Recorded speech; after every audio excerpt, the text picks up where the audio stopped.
భాగంలో నుండి ఇర్మియా గ్రంథం 6వ అధ్యాయము. ఇర్మియా గ్రంథం 6వ అధ్యాయము 16వ వచనము. యెహోవా ఇలాగు సెలవించుచున్నాడు, మార్గములలో నిలిచి చూడుడి,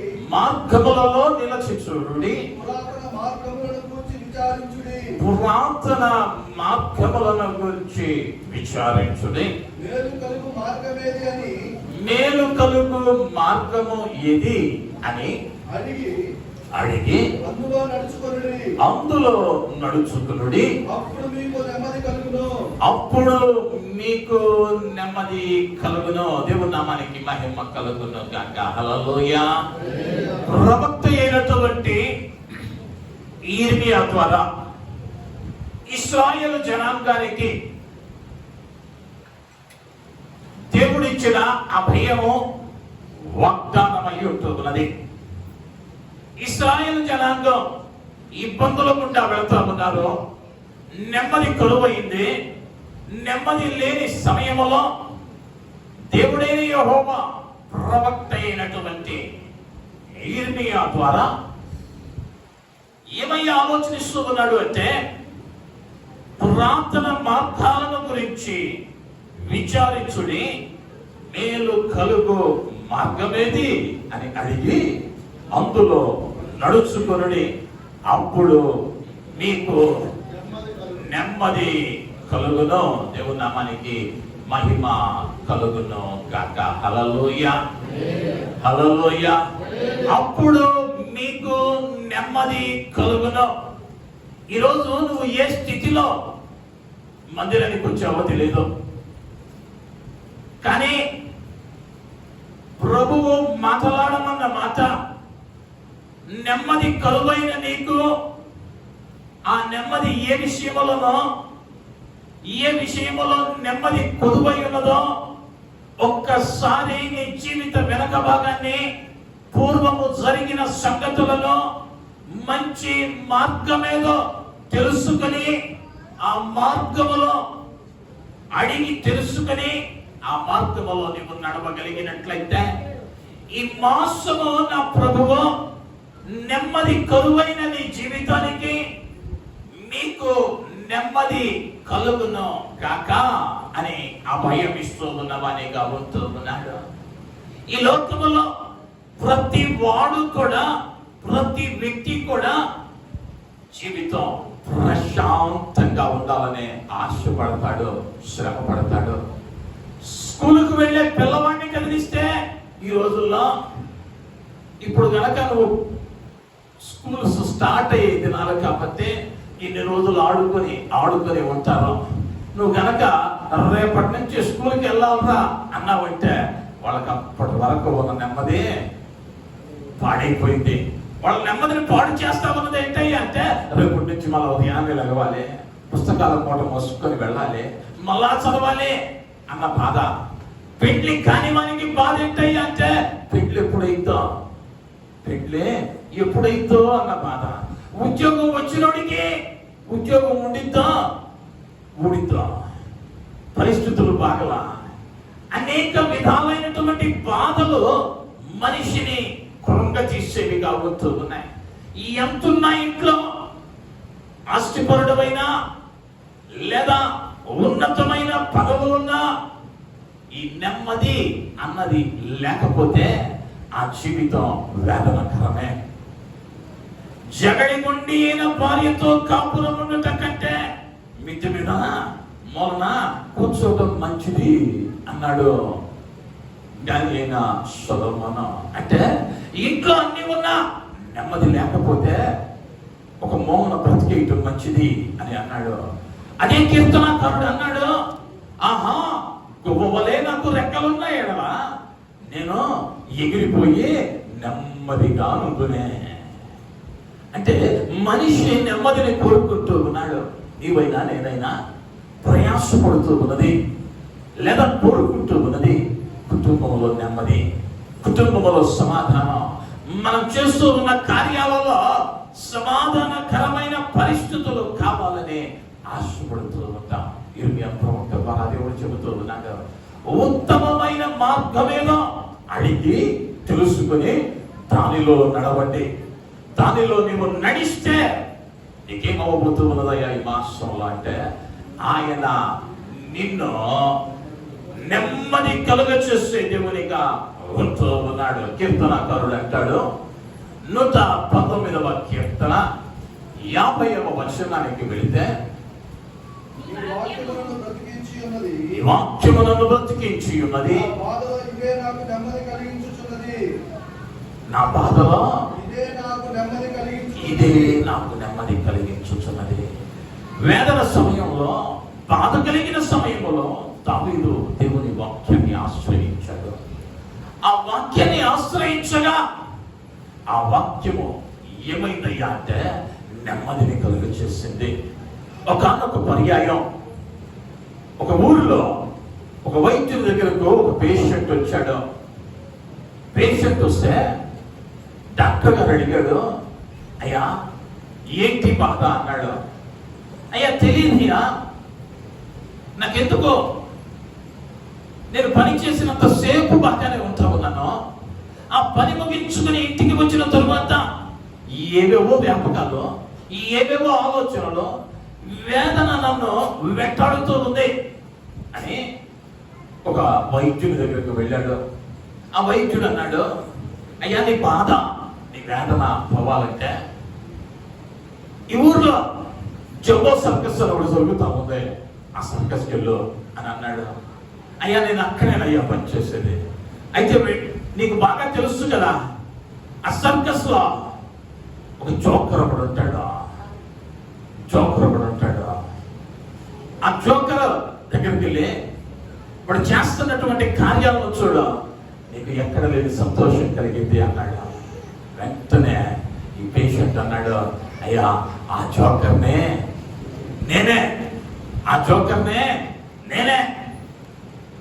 అక్కడికి వెళ్తే అందిస్తున్నావు, కానీ నా జీవితంలో ఏమి లేదయ్యా అంటే ప్రశాంతత, నెమ్మది లేదు.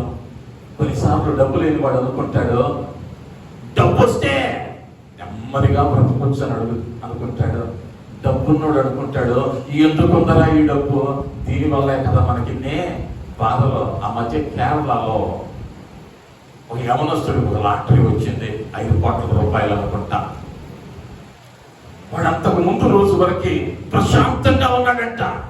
అంతకు ముందు రోజు వరకు శత్రువులు లేరు, చిన్న పని ఏదో చేసుకుంటా ఉన్నాడు.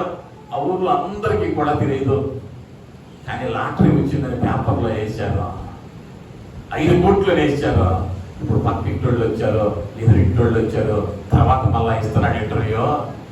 ఈ లాటరీ రాకుండా ఉన్నా బాగుండేది, ఈ లాటరీ నాకు 5 కోట్లు రాకపోయినా బాగుండేది. ఇప్పుడు ఏమయ్యారయ్యా అంటే శత్రువులు ఎక్కువైపోయారు. నువ్వు అనుకుంటున్నట్లుగా డబ్బు ఉంటే నెమ్మది రాదు, జ్ఞానం ఉంటే నెమ్మది రాదు. ఆ నెమ్మదిని కలుగ చేసే దేవుడు నీ జీవితంలో ఉంటే, ఆ మేలైన మార్గం ఏదో నీవు వెతికితే, ఈ మాసంలో నీ పూర్వపు మార్గాలను ఒక్కసారి పరిశీలించి, మునుపు భక్తుల జీవితాలలో ఆయన నెమ్మదిని ఎట్లు కలుగ చేశాడో ఒక్కసారి జ్ఞాపకం చేసుకుంటా. ఆయన వైపు గనక నువ్వు నడవగలిగితే, నీ మార్గాన్ని ఆయనకు అప్పగించగలిగితే, ఈ మాసములో నా ప్రభువు నీకు నెమ్మదిని కలుగ చేసే దేవునిగా ఆయన ఉండబోతూ ఉన్నాడు. హల్లెలూయా, హల్లెలూయా. కొన్ని కార్యాలను మేము ముందుకు తీసుకొని రావాలని ఆశపడుతూ ఉన్నాను. మొదటిగా ఆదికాండము 5వ అధ్యాయము 29వ వచనం.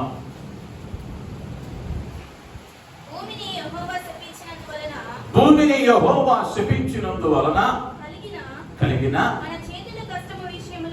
మన చేతుల కష్టముల విషయములోను, మన పని విషయములోను ఇతడు మనకు నెమ్మది కలుగు చేయుననుకొని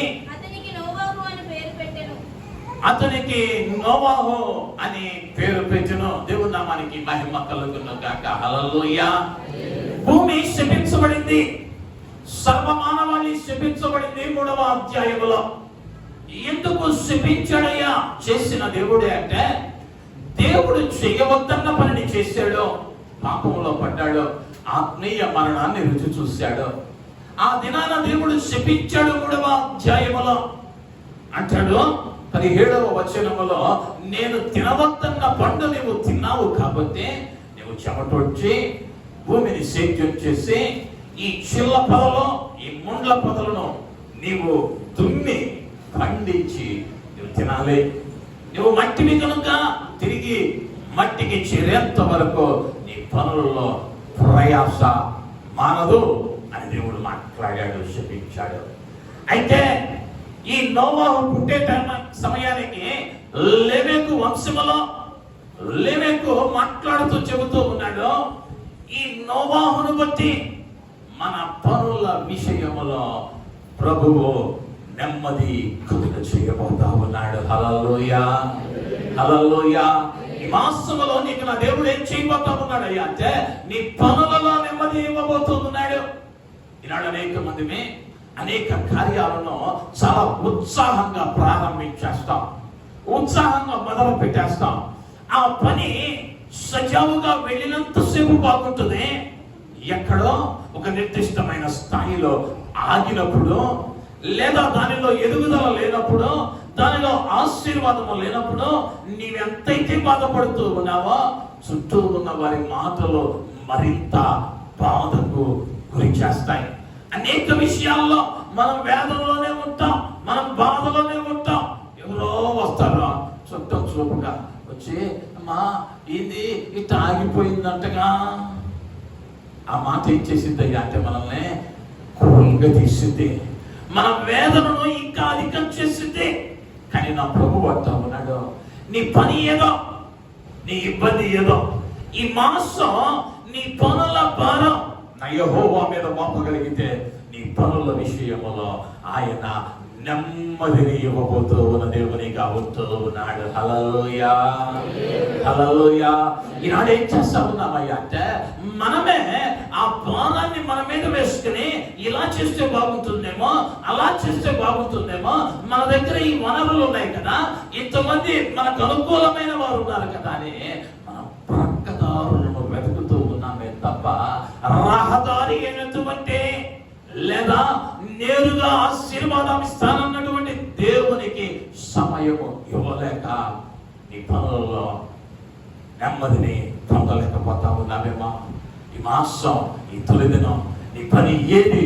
ఎంతకాలం ఇన్ని సంవత్సరాలు ఏ పనిలో నువ్వు నిరుత్సాహపడతా ఉన్నావా? ఏ పని నీ నెమ్మదిని పాడు చేస్తా ఉందా?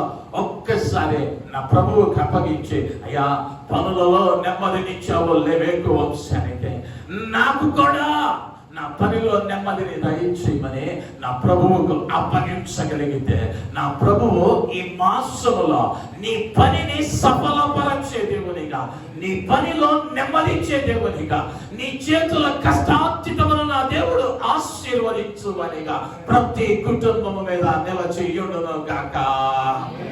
ఆమేన్. ఆదికాండములో 22వ అధ్యాయంలో 21వ అధ్యాయంలో 22వ వచనానికి వస్తే ఎలియాజరు అనేటువంటి వ్యక్తిని చూస్తాం. చదవండి. ఆ కాలమందు అబీమెలెకును 24వ అధ్యాయం, క్షమించాలి 24వ అధ్యాయం 12వ వచనం.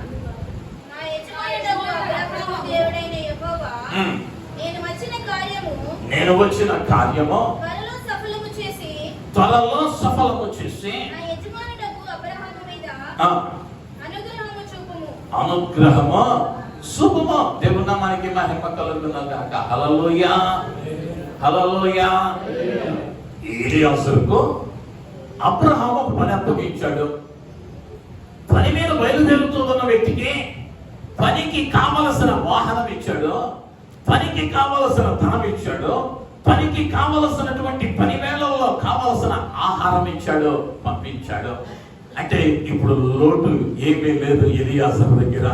వెళ్ళటానికి వాహనం ఉంది, వెళ్ళాల్సిన చోటు ఏదో చెప్పాడు, తేవాల్సినది ఏంటో చెప్పాడు, సహాయకులుగా పని వారిని ఇచ్చాడు, ఖర్చులకు డబ్బు ఇచ్చాడు, తినడానికి ఆహారం ఇచ్చాడు.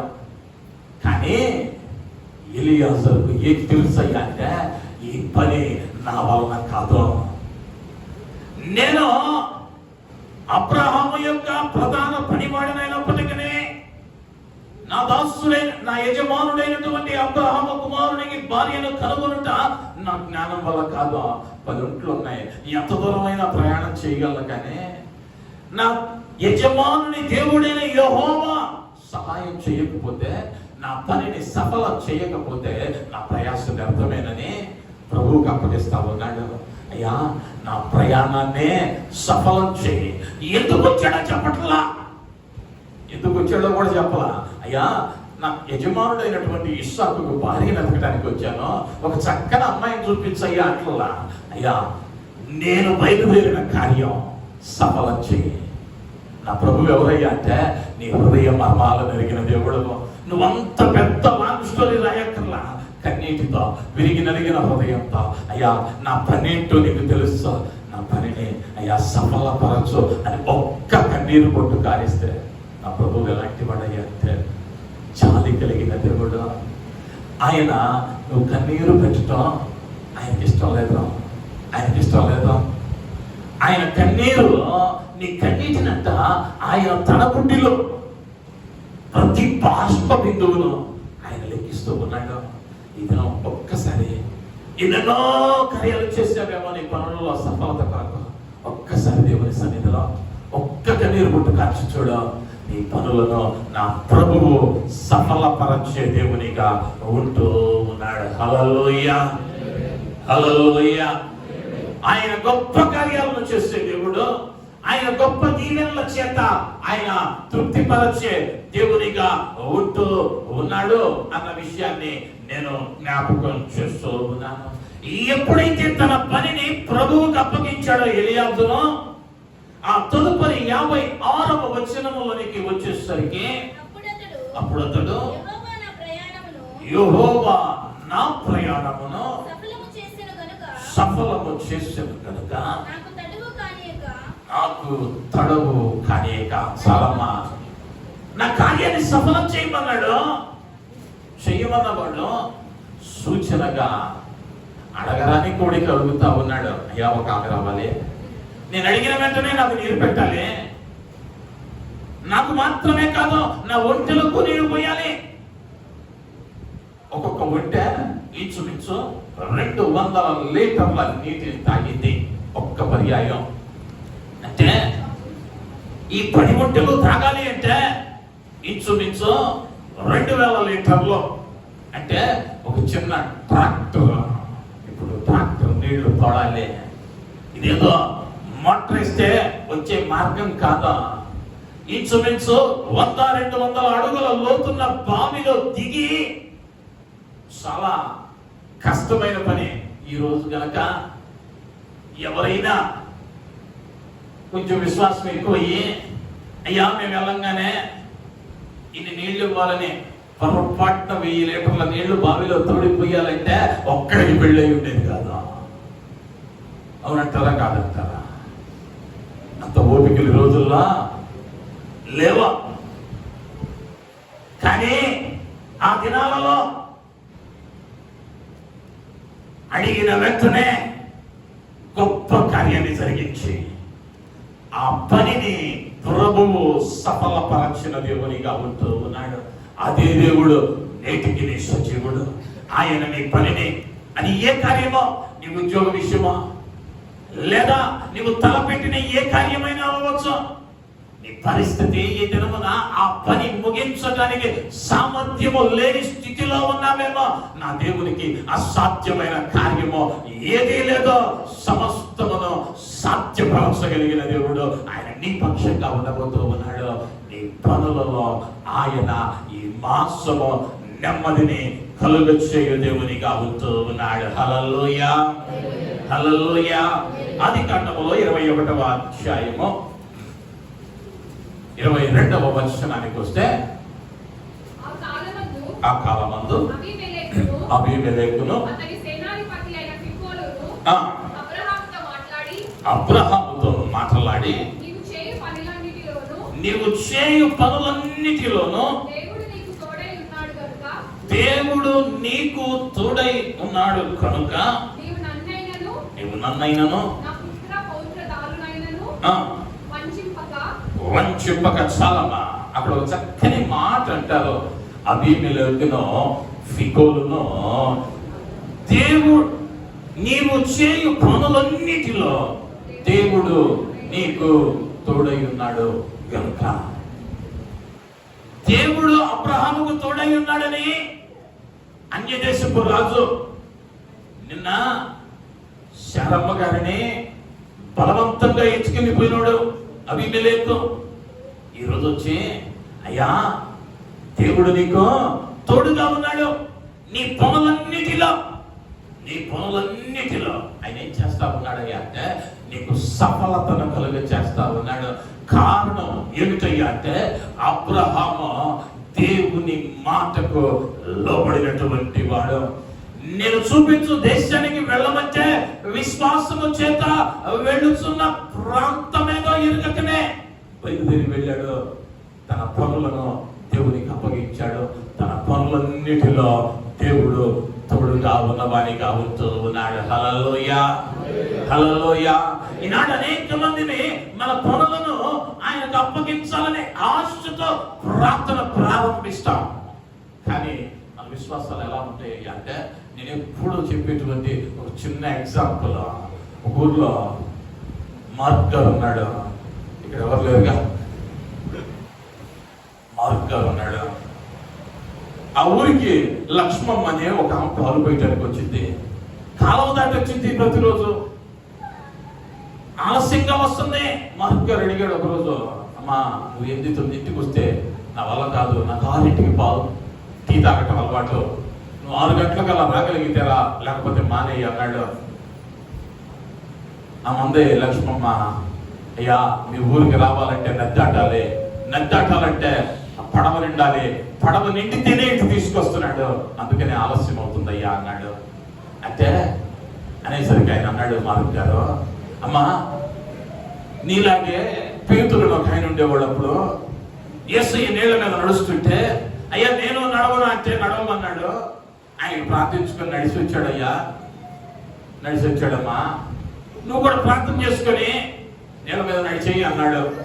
బైబిల్లో జరిగింది, నీకు కూడా జరిగింది అన్నాడు. ఈమె వింది. తర్వాత రోజు నుంచి ఈ నిద్ర లేవక ముందే ఇంటి ముందు పాలు ఉంటున్నాయి. మళ్ళా తనిగట్టుకుని ఒక రోజు మెంటల కళ్ళు వేసాడు. ఆమె వచ్చేసరికి పట్టుకున్నాడు.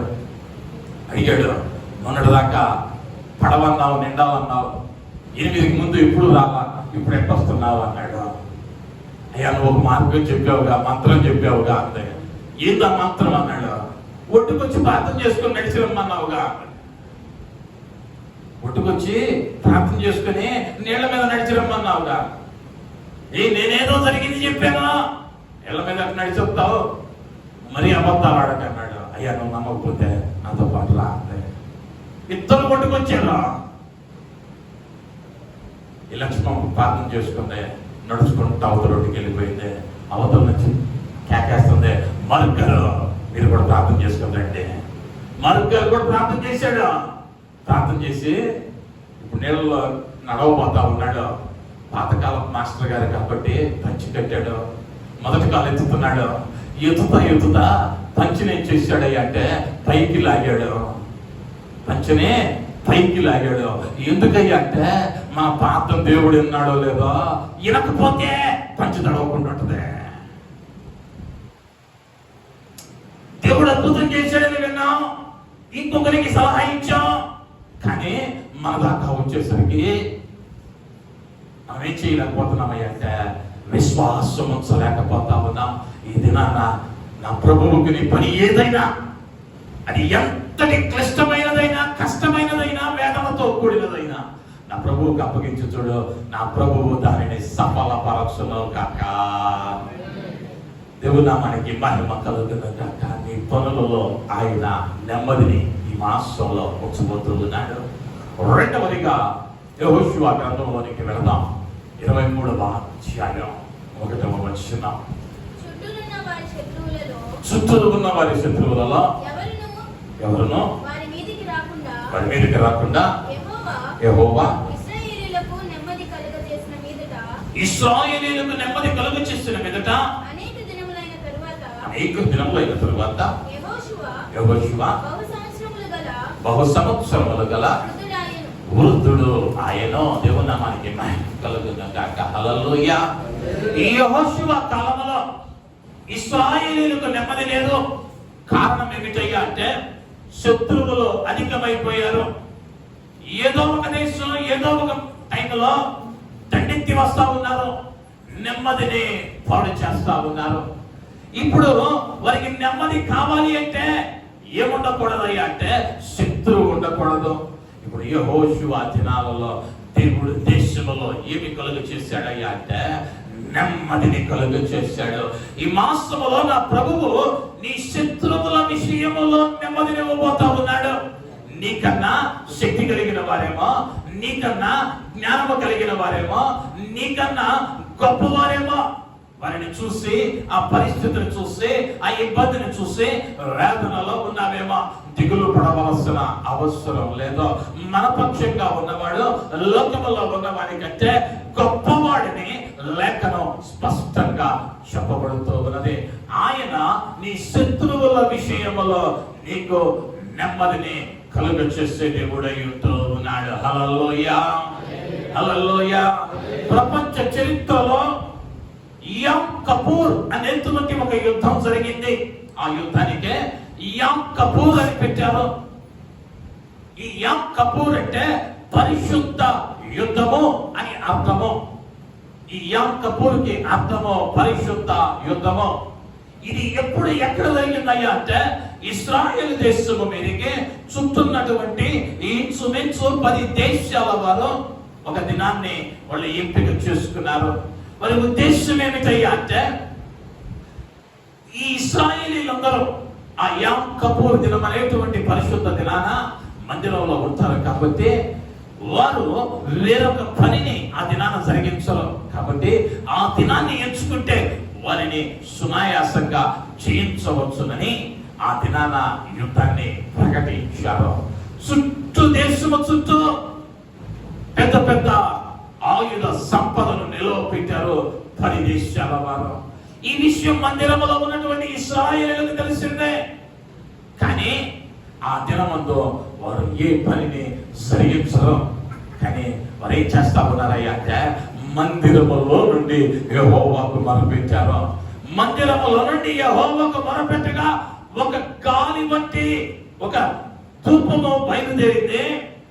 ఆ దేశంలో దేవదారు వృక్షాలు అధికంగా ఉంటాయి. ఆ వృక్షాల మీద ఉన్నటువంటి ఆ తేనె తీగలు తేనె చుట్లను అది ఆడించడం జరిగింది. ఎప్పుడైతే ఆ తేనె తీగలు చెదిరాయో దేశము నలుమూలల దాగి ఉన్నటువంటి శత్రువుల మీద దాడి చేశాయి. శత్రువులు ఆయుధాలను విడిచి పారిపోయారు. దేవుని నామానికి మహిమ కలుగును గాక. హల్లెలూయా. ఏ ఇశ్రాయేలీయులు కత్తి పట్టకనే ప్రపంచంలో రికార్డ్ అయినటువంటి సాక్ష్యం ఇదే. ఇశ్రాయేల్ యుద్ధాలలో ఒక యుద్ధంగా చెప్పబడిన యామ్ కపూర్ యుద్ధములో దేవుడు వారికి తోడున్నాడు. యుద్ధములో నెమ్మదిని కలుగ చేశాడు. శత్రువు మీద జయమిచ్చాడు. ఈరోజు నీ శత్రువు ఏమై ఉన్నదో, ఏ కార్యమై ఉన్నదో, లేదా నిన్ను అణగదొక్కటానికి నీ ఎదుగుదలను చూడలేక, నీ ఉన్నతిని అంగీకరించలేక, నీ పతనాన్ని కోరుకుంటూ, లేదా నీ యొక్క కార్యాలలో నీ యొక్క విషయాలలో అపజయము వైపు నడిపిస్తూ ఉన్నారేమో. దిగులు పడవలసిన అవసరం లేదా. నా ప్రభువు ఎవరయ్యా అంటే నీకు నెమ్మదిని కలుగ చేయు దేవుడై ఉంటూ ఉన్నాడు అన్న విషయాన్ని నేను జ్ఞాపకం చేస్తూ ఉన్నాను. అనేక పర్యాయాల్లో మనకేదైనా ఇబ్బంది వస్తే, మనకేదైనా బాధ వస్తే, ఎవరైనా శత్రువు ఉన్నారని ఎరిగితే ఆ శత్రువు కన్నా పెద్దోళ్ళు ఎవరు ఉన్నారో అని వెతుక్కుంటా. కానీ నువ్వు వెతుక్కోవాల్సిన అవసరం లేదు. ఆయన అంటా ఉన్నాడు, నీ శత్రువుల విషయములో నీకు నెమ్మది నేను కలుగ చేయబోతూ ఉన్నాను. హల్లెలూయా, హల్లెలూయా. ఎప్పుడైతే ఆయన దగ్గరకు వస్తావో నువ్వు, దావీదు విషయంలో 2వ సమూయేలు గ్రంథంలోనికి మనం వెళ్తే 7వ అధ్యాయములో 11వ వచనములో ప్రభువే అంటా ఉన్నాడు, నీ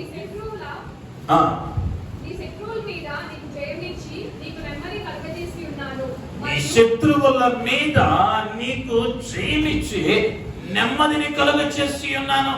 దావీదుకి శత్రువులో ఎటు చూసినా వచ్చేవాళ్ళు, ఎటు చూసినా శత్రువులే. గొర్రెల దొడ్డిలో ఉన్నప్పుడు జంతువులు వచ్చాయి. దావీదు గొలియాతును చంపిన దినాన సౌలు శత్రువు అయ్యాడు. ఆ తదుపరి ఆ రాజ్యమని ఈ రాజ్యమని వస్తూనే ఉన్నారు. కానీ ప్రభు ఏం చేశాడయ్యా అంటే, శత్రువుల విషయములో నెమ్మదిని నీకు కలుగు చేస్తారని ప్రభువే మాట్లాడుతూ ఉన్నమని కాబడుతూ ఉన్నాడు. ఒక దినమున నెమ్మది కరువై కొండలలో దాక్కున్నవాడు, ఒక దినాన పరుండటానికి కూడా ఆ వేదన తనను కలిచి వేస్తూ, అయ్యా నా కన్నీటితో నా పడక తేలియాడుతూ ఉన్నది అని చెప్పిన వాడు దావీదు. అంటే నిద్ర కూడా పట్టడంలా ఆ వేదనకి చక్కని నిద్ర కరువైంది. ఆ వేదన మధ్యలో ఆ శత్రువులు తరుముతున్నటువంటి ఆ వేదనలో కొన్ని పర్యాయాలు తన తల ఎత్తి చూపటానికి కూడా సిగ్గుపడి తలకు ముసుగు కప్పుకొని చాటుమాటును తిరిగిన వాడు, అంతటి వేదన గుండా వెళ్ళిన వాడు. కానీ ఎప్పుడైతే దేవునికి అప్పగించుకున్నాడో, దేవుని మీద ఆధారపడ్డాడో, తన శత్రువుల విషయములో నెమ్మదిని దేవుడు కలుగ చేశాడు. ఈ దినమందు నీకులో శత్రువు నీవు అడిగే రాకపోవచ్చు, నీవు కీడు చేసినందుకు ప్రతి కీడు చేసేవాడు కాదు. ఈ దినాలలో లేదా దావీదు దినములలో కూడా మేలుకు బదులుగా మేలే చేశావు. దావీదు అంటాడు, నా ఇంట భుజించిన నా సన్నిహితులు నా మీదకి ఏం చేశారయ్యా అంటే కాలు సాడించి, ఆప్తులే, దగ్గర వారే, కానీ ఏదో కోరి ఏదో జరగలేదని నీకు వ్యతిరేకంగా మారారేమో. దిగులు పడవలసిన అవసరం లేదో, బాధపడాల్సిన అవసరం లేదో. నీ శత్రువుల విషయంలో నా ప్రభువు నెమ్మదిని కలుగ చేయబోతూ ఉన్న మాసంగా ఈ మాసం ఉండబోతూ ఉన్నది. హల్లెలూయా. మూడవదిగా మనం గమనిస్తే 2వ రాజుల గ్రంథం 5వ అధ్యాయం 19వ వచనం. 2వ రాజుల గ్రంథం, ఎలీషా నెమ్మది కలిగి నెమ్మది కలిగి పొమ్మని అతనికి సెలవిచ్చాను. నెమ్మది కలిగి పొమ్మన్నాడు అంటే ఆ వ్యక్తి ఏమి లేకుండా ఉన్నాడయ్యా అంటే నెమ్మది లేకుండా ఉన్నాడు. ఆ వ్యక్తి ఎవరయ్యా అంటే ఆ అధ్యాయములో 1వ వచనములో మనం చదివితే సైన్యాధిపతియగు నయమాను అని చెప్పబడుతూ ఉన్నది. ఇతని నెమ్మది పాడవటానికి సైన్యాధిపతి ఓ బహు గొప్ప స్థానములో ఉన్నాడు. కానీ ఇతని నెమ్మది పాడైంది. కారణం తనకు కలిగినటువంటి అనారోగ్యం, తనకు కలిగిన కుస్తీ తనేం చేసిందయ్యా అంటే వేదనకు గురి చేసింది. తన నెమ్మదిని పాడు చేసింది. నలుగురిలో తిరగటానికి అవకాశం లేకుండా చేసింది. అవమానపు పాలు చేసింది. ఆ అనారోగ్యం ఇప్పుడు నెమ్మది కరువైంది. ఆ నెమ్మదికి పరిష్కారం ఈ ప్రవక్త అయిన ఎలీషా దగ్గర ఉందని ఆశతో వెళ్ళాడు. ఆశతో వెళితే ఆయన అన్నాడు, ఈ యొర్దానుకు వెళ్ళి 7 మార్లు మునగమంటే నయమాన్ అంటా ఉన్నాడు, అయ్యా దైవజనుడు అయిన నీవు నా గాయములను ముట్టి స్వస్థపరుస్తావేమో అని వచ్చాను. చిన్నబుచ్చుకుంటా ఉన్నాడు, సణుక్కుంటా ఉన్నాడు. కానీ ఎప్పుడైతే 7 పర్యాయాలు యొర్దానులో మునిగాడో పసిపిల్ల వాని దేహము వలె వాని దేహం మార్చబడింది. నిన్నటి వరకు ఉన్న నింద కొట్టివేయబడింది. ఇప్పుడు ఎలీషా ప్రవక్త అంటా ఉన్నాడు, నెమ్మది లేకుండా వచ్చావు, నెమ్మది కలిగి వెళ్ళు. నెమ్మది లేకుండా వచ్చావు, నెమ్మది కలిగిన మనిగా వెళ్ళు. ఈరోజు నువ్వు ఏ స్థితిలో మందిరానికి వచ్చావో, ఏ అనారోగ్యం నిన్ను దీర్ఘకాలంగా బాధపడతా ఉందో, ఏది సమస్య నీ ఆశీర్వాదాన్ని ఆటంకపరుస్తా ఉన్నదో దానిని నా ప్రభువు మేలుతో నింపి నెమ్మదిని కలుగ చేసి నిన్ను ఆశీర్వదించే మాసంగా ఈ మాసం ఉండబోతా ఉన్నది. హల్లెలూయా, హల్లెలూయా. నువ్వు చేయాల్సిందవా ఏంటయ్యా అంటే ఆయనకు అప్పగించవలసిన వారమై ఉంటూ ఉన్న మార్కు సువార్తలో ఒక చక్కని మాట మాట్లాడతాడు ప్రభువైన యేసు. 5వ అధ్యాయంలో 34వ వచనానికి వస్తే, మార్కు సువార్త 5వ అధ్యాయం. అందుకైన కుమారి నీ విశ్వాసము నిన్ను స్వస్థపరచెను, సమాధానము గలదానమై పొమ్ము. దేవుని నామానికి మహిమ కలుగును గాక. హల్లెలూయా. కుమారి నీ విశ్వాసం నిన్ను స్వస్థపరిచింది. సమాధానం లేకుండా వచ్చావు, ఇప్పుడు ఏమి వెళ్ళమంటున్నాడయ్యా అంటే సమాధానము గలదానమై వెళ్ళు. ఈ స్త్రీ 12 ఏళ్లుగా సమాధానం కరువైంది. తనకు కలిగిన అనారోగ్యాన్ని బట్టి ఎక్కడ నలుగురితో కలిసి కూర్చోడానికి లేదు, నలుగురి మధ్య నిలవబడటానికి లేదు, రక్తస్రావం, వేదనకరమైన పరిస్థితి. ఎన్నెన్నో వైద్యుల దగ్గరకు వెళ్ళింది, పరిష్కారం దొరకల. అష్టంతో అమ్మింది, పరిష్కారం దొరకల. కానీ ఈ మరికొందే యేసు వస్త్రపు చెంగునైనా అమ్ముతే నా వ్యాధి స్వస్థపడదని అనుకుని వెళ్ళింది. వైద్యుడైన లూకా అంటాడు, ఆమె ఆయన వస్త్రపు చెంగున ముట్టిన ఆ క్షణమందే ఆమె రక్తధారలో కట్టెను అన్న మాటను రాస్తాడు. ప్రభు అంతా ఉన్నాడు, ఎవరో నన్ను ముట్టారు. శిష్యులు అన్నారు, అయ్యా ఎంతో మంది పడతా ఉన్నారు, విస్తారమైన జనం ఉన్నారు, ఎవరిని కనుగొనమంటావు?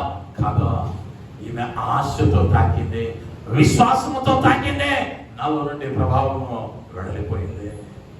ఈరోజు నువ్వు అతి విశ్వాసముతో నా ప్రభువు దగ్గర నీ బలహీనత ఏంటో, నీ ఇబ్బంది ఏంటో, నీ ఆరోగ్యం పరిస్థితి ఏంటో నా ప్రభువుకి అప్పగించి, అయ్యా నా ఆరోగ్య విషయంలో నెమ్మదినివ్వయ్యా అంటే నా ప్రభువు పరుగున నీ పక్షంగా ఆ కార్యాన్ని నెరవేర్చి నీ ఆరోగ్యము విషయంలో నెమ్మదిని కలుగు చేయబోతా ఉన్నాడు. ఎంతవరకు నీ నెమ్మదిని ఏ విషయం పాడు చేస్తా ఉందో ఒక్కసారి పరిశీలించుకో. నీ నెమ్మది ఏ విషయంలో నెమ్మదిని కోల్పోతూ ఉన్నావో ఆయన సమాధానకర్త అయినటువంటి అధిపతి అని ఆయనకు పేరు పెట్టబడింది. ఆయన నెమ్మదిని ఇవ్వటం మాత్రమే తెలుసు, ఆయనకు నిన్ను సంతోషంగా ఉంచటం మాత్రమే తెలుసు.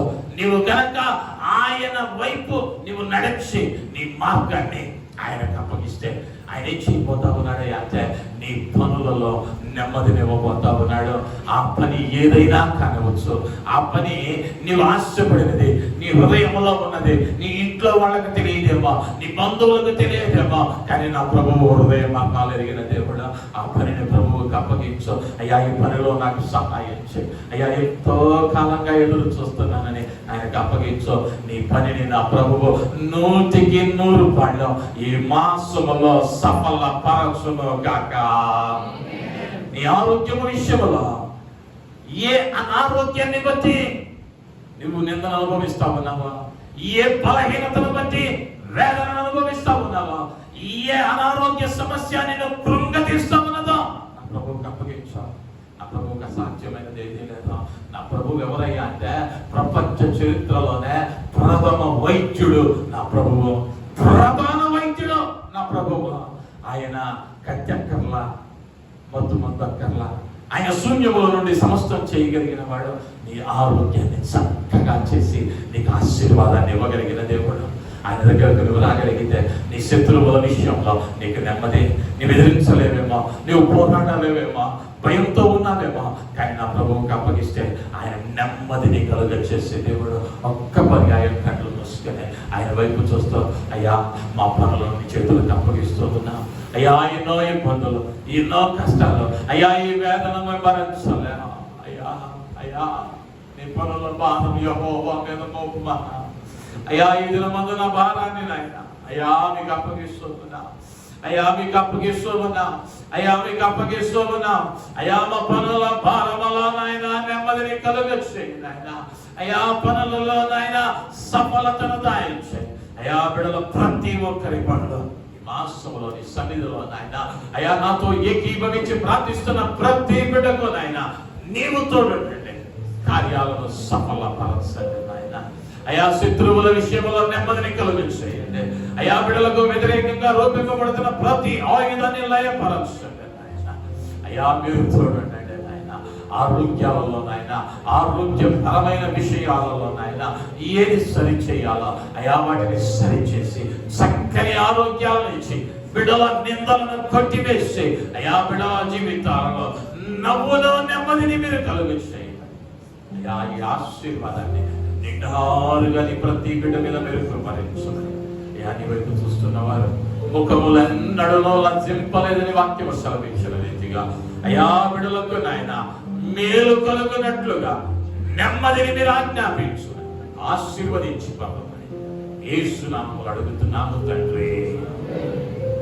ఆమేన్. ఆమేన్.